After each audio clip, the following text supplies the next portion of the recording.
अस्सलाम वालेकुम सामीन। 19 शाबान मुअज़्ज़म की तारीख़ शुरू हो चुकी है, 29 फरवरी है। ख़बर का उन्वान है गज़ा के हालात। दरअसल गज़ा के इलाक़े से तस्दीक शुदा ख़बरें बहुत ही कम आ रही हैं। सोशल मीडिया पर कुछ का कुछ आ रहा है, उनसे सही अंदाज़ा नहीं हो पा रहा है। अलबत्ता ये ख़बर तस्दीक शुदा है कि अमेरिका, कतर, मिस्र ये सब मिलकर जंग बंदी के मुआहदे पर पहुंचना चाह रहे हैं और कोशिश ये हो रही है कि माह मुबारक यानी रमज़ानुल मुबारक से पहले पहले जंग बंद हो जाए।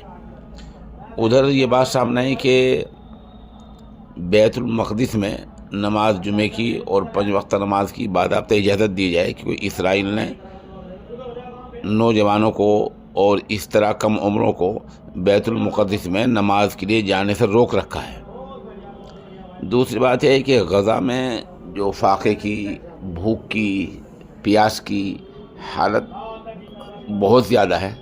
इसराइल की फ़ौज ने इमदादी ट्रकों को रोक रखा है, बहुत कम ट्रक वहाँ जा पा रहे हैं, जिस वजह से खुराक की हालत, पानी की हालत, रोज़मर्रा के चावल, आटा, घी, तेल, दाल, मसाले, इनकी हालत बहुत ज़्यादा अबतर हो गई है और ये उन बेचारों को कुछ नहीं मिल रहा है।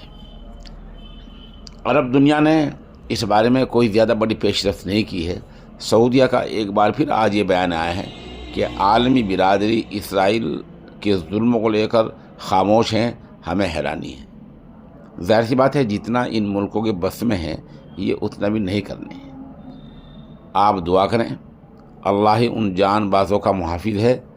और जिस तरह फ़िलिस्तीन के गज़ा के इलाक़े का आम आदमी भूखा मरता जा रहा है, उसकी मिसाल माज़ी करीब में नहीं मिल रही है।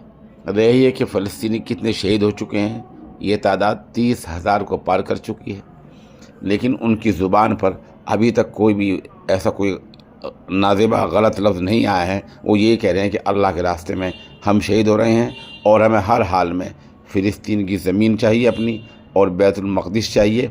हमें ये चीज़ें हर हाल में चाहिए। आज भी उनका यही नारा है।